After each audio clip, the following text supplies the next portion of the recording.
letter galing kay Carla. So, okay lang ba? Basahin mo. O sige, ito.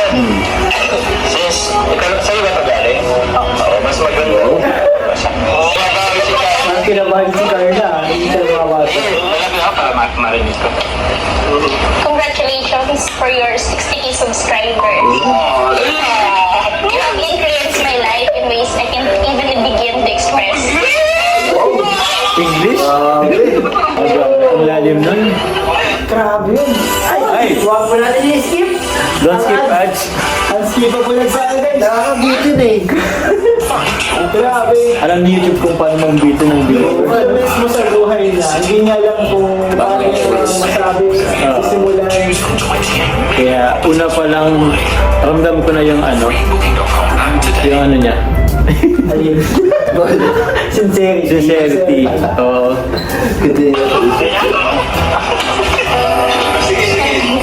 Meeting you was a dream come true, and your kindness will come true. And your kindness will come true. Only made me admire. Teka lang. First time mo ba na makatanggap ng letter? First time, hindi. Pero sa lahat ng letter na nabasa ko or na-receive ko, ito yung pinakang sincere. Pinaka-touch. Oo. Bro, sabi niya meeting you is a dream come true. Dream come true. So, dati pala yun, may pangarap si Carla na inaasa tapos Yun ngayon, naman. tinupad Ibig niya. sabihin dream. Dream guy! Mr. Dream Guy! You're my dream guy! Background music ko natin. Nakamirate yun ha? Ay pakailan mo rin sa Continue natin.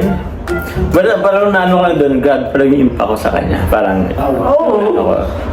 continue po. Thank you for always there for me. As you said, you don't want me to call you Kuya or Tito Jomar. And now, I made out myself, I can call you best.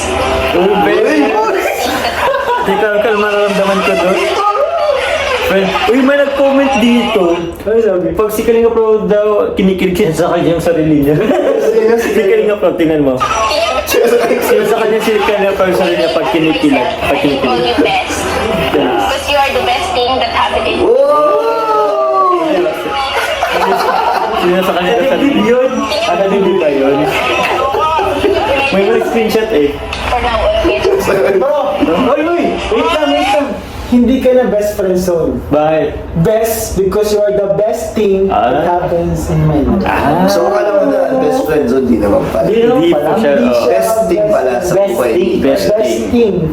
Uy, bago yun ah. Hindi pala best friend zone. Hindi. Siguro daton kasi hindi ko masyadong na ano. Na-absorb. So, akala mo na friend zone ka. Akala, kahit si Kalinga Pro, parang best friend zone. Pero, bukod is nilagay natin ngayon. Parang sinagot ka na. Parang ganun. Hindi pa naman. Hindi pa naman. Ito. May kasunod sa yun. Back mo one thing. Baka dyan po. Can you be my best friend? Best friend. Best friend nga. Yun lang. Yun guys. Sorry guys ha. Ano daw? Can you be my... Nanonood ka ba? Best friend ko ka. Kasama ka na. Are you with us? Are you done? Can you be my best friend for now on, Kuya Jomar? From now on. Can you be my best friend? Uy! Holding hands. May holding hands.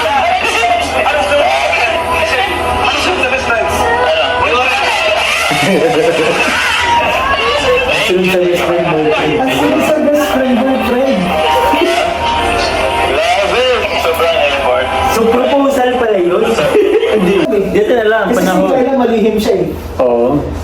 So, May twist pa lang rin. ano siya, gano'n ba? Parang gano'n siya oh. Hindi ko pa mabasa masyado.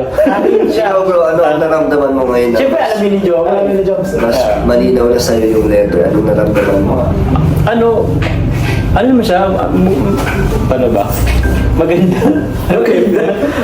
Hindi, nakatouch pa rin. Yan ang pagbabago. Tapos, yung tipong, sabi niya kasi dun is parang maging best friend. So parang, paano ba? Parang ramdam ko yung ano niya, yung may open siyang ano, paano ba tawag dun? Parang open siya for ano. Siguro kasi may mga pinagdaraan siya na mula siyang ma-openan or So, sa bagay, para sa tingin ko, hindi na pa naman kailangan talaga ni Kyle ng jowa kasi bata pa. But- Kailangan niya ng someone na kuya na mapagkikwentuhan niya, magagawin siya, makatiwalaan siya. Yun. And, ayun, maramdaman niya na hindi siya nag-iisa din Oo. sa pamamagitan niya. So, yeah. kasi ganito rin kasi best thing. Kasi po syempre po kinakumusta rin natin si Carla through chat and yun po. Aware din ako na sometimes may mga problema din siya. And nabanggit ko naman sa kanya na if okay lang sa kanya, pwede naman siya magsabi or mag-open sa akin kung may problema siya or may pinagdaraanan sa so para din matulungan ko siya.